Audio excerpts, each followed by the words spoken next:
We are Si and Sophie. This is Coastal News, a home and away podcast, your weekly episode companion podcast for your favourite Aussie soap. Hello everybody, welcome back. This is First Look. I'm joined by Si. Hi Si. Hello, how are you? I'm good. Yeah, how are you doing? Yes, not too shabby, thank you. Good. So, First Look. This is our chance to look at everything coming up on the bay this week.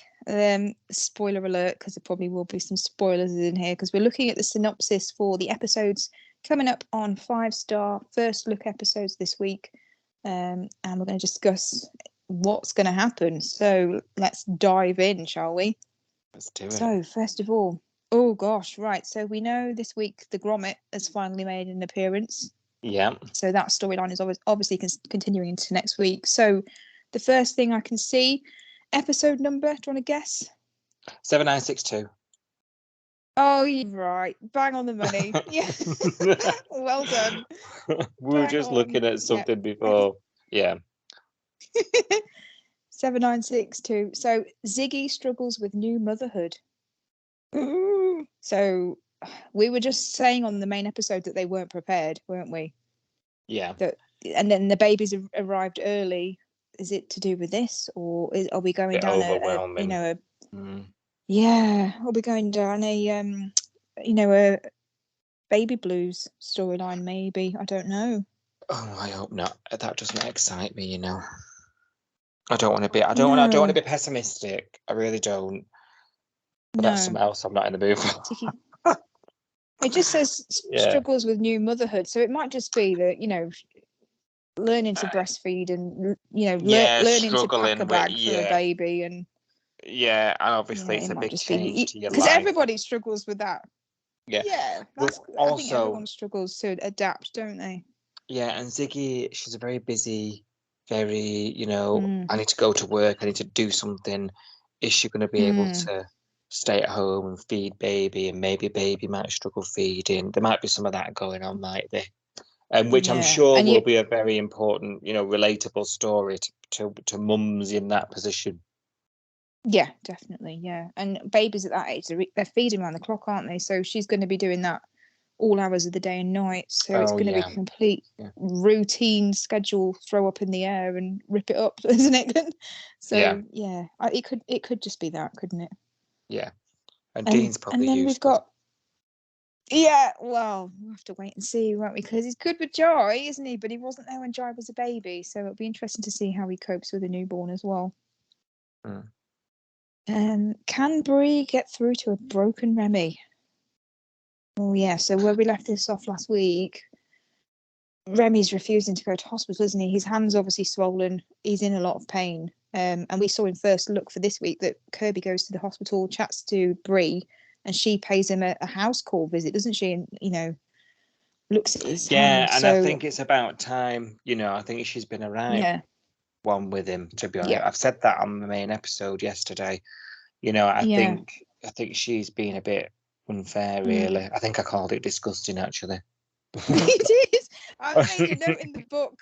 Sorry, said disgusting. Yeah. So we need this to happen. We need to move on, really, don't we? I'm not saying I think the storyline should be over, because I think like Leah's magical healing, I think it would be a bit daft if we had Remy picking up a guitar and playing a song by Friday. But we need this to move on, so we need him to get treatment and find out what's going on with his hand, and if this is the end of Lyric and all that stuff. It all needs to be resolved. So, and the first thing to do that is to get him in hospital and get him checked over, really, isn't it? So absolutely. And we need them talking, even if it is just about his hand. We need Bree and Remy in the room together, talking and acknowledging each other exists, really, don't we? Yeah, you're spot on. You're absolutely spot on. Yeah, hopefully that will come to some conclusion. Who knows? And then we've got Eden fears that Cash is waiting for the impossible. Oh, okay. So when Cash went to visit Eden in hospital on, I think it was Friday's First Look, wasn't it? Or was it Thursday? Can't remember now. He told her basically there's no pressure, didn't he? He said, forget about that conversation we had yesterday. Can we just be friends? And she said, "Oh yes," like, and there was a bit of a relief, wasn't there, because she was worried that she couldn't remember the stuff that he was talking about. So, and now it says Eden fears that Cash is waiting for the impossible. So maybe that, don't worry about it, mate. Let's just be friends. Maybe that was only for a day, and now he's like, "Do you love me yet? Do you remember me yet?" And that suggests that she doesn't remember how she feels at all about him. Yeah, I mean, I'm believing her with that. I mean, I'm finding it ridiculous. I'll be honest. I'm finding it ridiculous that she can't remember Cash, but she can remember everything else. But I do think I'm going with the story. I'm believing that she genuinely can't. She's not pretending. I know you've got your doubts, haven't you? But that's making me think now that, you're right. She's I'm gonna have to climb down from that one. She's she's sort of turning that's sort of telling us, she's turning around to him and being like, I don't know, I might not ever feel it again, and you're just sitting there waiting around, telling me you love me and waiting for it to happen. And what if I don't ever feel it again? What if I never remember you? Yeah. Because she doesn't even remember sleeping with him. Like, she remembers them sleeping together years ago, but she doesn't remember the fact that they got together recently. Yeah, it's just daft. So, like you say, but I mean, it's mad, but yeah, remembers everything else. Remembers the dresses getting stolen, going to the wedding. Oh God. Anyway, Jenny. Oh no. Okay, this. I don't think we talked about. I don't think we talked about this on the main ep. We talked about it last week, didn't we? About Felicity necking the vodka in the storeroom at Salt when she's got 5 minutes, and she was doing it this week on the ep as well, wasn't she? She was pouring tequila around the campfire with Remy, and Remy was like, "No, mate, go and play with someone else." Hiding the bottle in the wheelie bin. She was swigging out the bottle, wasn't she? And then putting it in the wheelie bin, I think, was she? When Tani caught her, and he was like, "What are you doing?" And she was like, "Putting out the recycling." I was like, "Oh, you were drinking it." Oh, and she was spraying the breath. She had the breath spray as well. Yes. Yeah. Well, it says Felicity's drinking becomes a secret habit. Well, I think it's already become a secret habit because we've seen her drinking on the sly. Although she did drink openly in front of Remy. That fire scene, actually, we didn't talk about on the main episode because it wasn't like a thing at the time. It wasn't a big enough scene, really. But do you remember when she was sat there and she poured that tequila and drank it or whatever it was, and then she was looking into the fire and she kind of zoned out for a minute, didn't she? She's had quite a few of these zone out moments recently where we keep seeing in her mind's eye the crash happening again, and she's replaying it in her head, and she's replaying the fire and everything. So she's obviously still processing that trauma of that crash, because Eden, bless her, probably doesn't remember anything. She hit her head on the steering wheel, passed out, and has been asleep for 2 weeks. But Flick was awake for the whole crash, wasn't she? And awake for the whole fire episode. So she remembers all of that. And she's not dealing with it. But nobody's really noticed, have they? I mean, Remy did ask her in that moment because she zoned out, and he went to her, "Are you okay?" And she went, "Oh yeah, I'm fine." And then he got the call from Bree to say that Eden was awake. So then it was, we just forgot about that, didn't we, completely? And he's not gone back to her and said, "Oh, you had a funny turn earlier, are you okay?" So nobody's really, as far as I can tell, nobody's noticed that Flick is struggling. Are you thinking that? Yeah, no, absolutely. Yeah. I think Tani is of anybody. I think Tani sort of, "Are you okay?" He's doing the whole protective thing, but not really appreciating. I don't think any of them are sort of appreciating the scope of the effects it's had on her, and she's concealing it anyway. And I think she's slapping on a brave face. She's at work, trying to get on with the day. But actually, I feel like she's only going there because if she's there, she's not at home where she can't really drink. I think she's turned to the booze rather than to the people around her. All too familiar story, really, isn't it? Where she needs to talk this through and process properly what's gone on. It's giving me flashbacks to Mac, because Mac was doing this when she was in Salt, getting swigs of vodka and stuff, wasn't she? And yeah.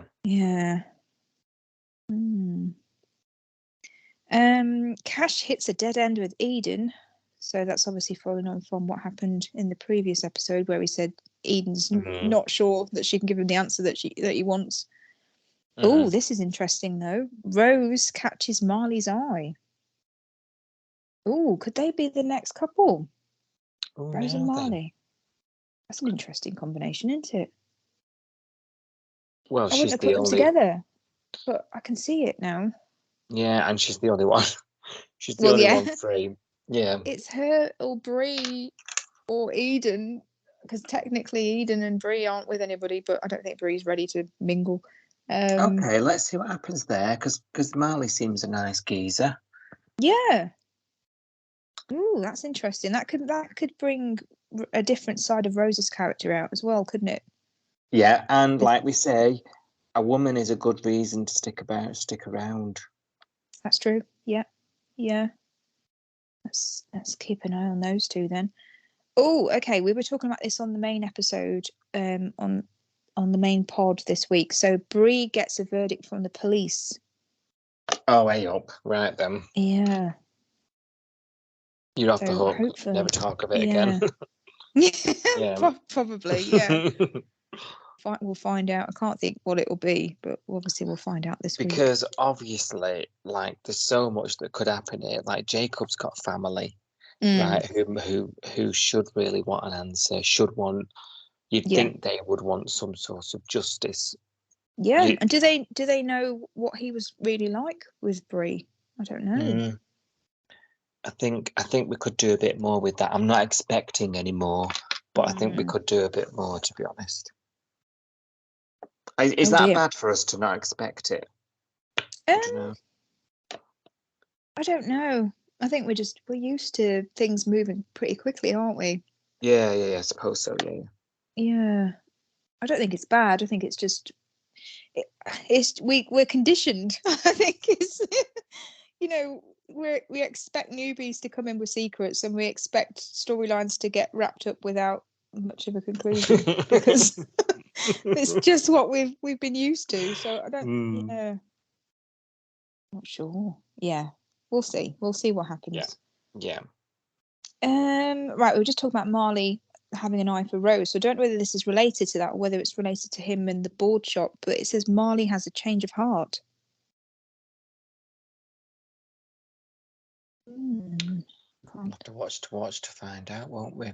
Can't think what that would be. It could be the board shop, isn't it? Like, I can't drive 2 hours in every day to take surf lessons. He sort of hinted that that's a bit of a problem, isn't it, this week? So, although Mr. Stewart offered him a van, didn't he? He said, if ever you need to, stay over and not drive back, you can have a van free of charge.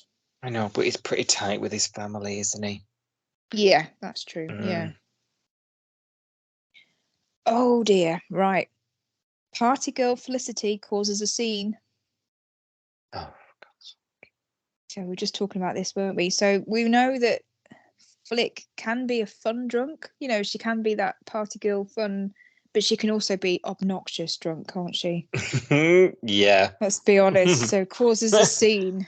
Oh, we're going to be cringing. Or we're going to be, I don't know. God, and poor Tany's going to have to deal with it. I know, poor Tanya. Oh, okay, here we go. This is one for you, because this is something that you're all worrying about. Gabe oversteps in Mackenzie's business.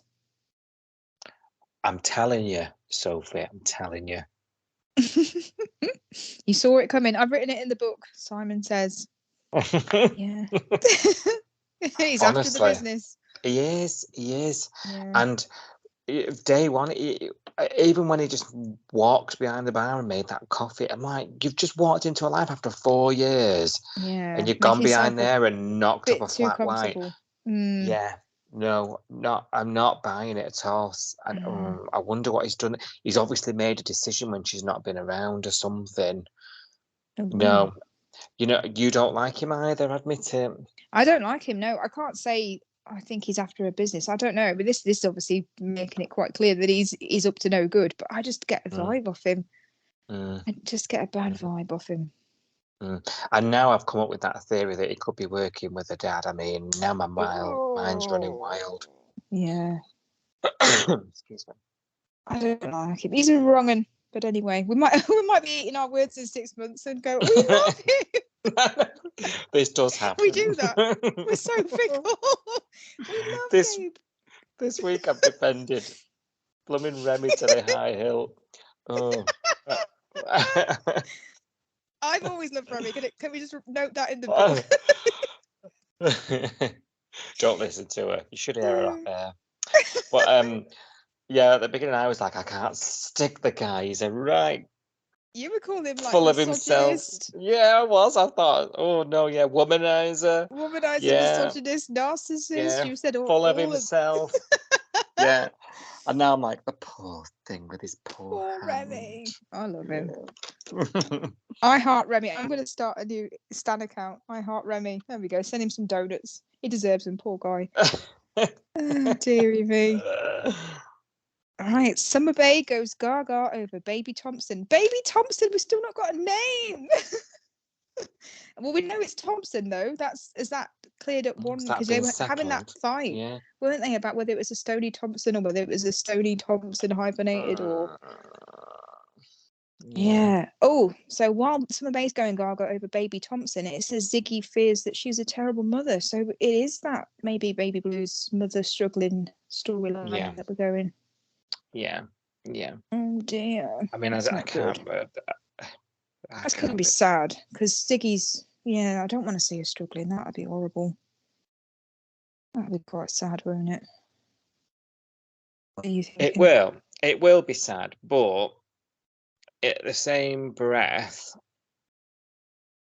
Oh no! I don't go for it. I don't particularly want to see it. Like, no, I'm not massively into babies and pregnancy storylines. I was about to say, look, that story's not aimed at me, right? That's not something I'm going to relate to. So no, me either. You know, I'll try and keep an open mind. It's an important story, and it's something that many, many, many new mums go through, right? Let's see how it plays out. I think I need to see it to decide on it, you know, and draw opinion on it first. I'm gonna park that until I've seen it, I'm afraid. Yeah. Because I don't want to prematurely write it off. Because my instinct is to do so. I think you're right. I think I'm not interested in that storyline either from a personal point of view. It's not relatable to me. The whole pregnancy baby thing, just in any soap or any, you know, I don't watch those kind of films or storylines generally. I prefer the tech spiky stuff. That's more up my street.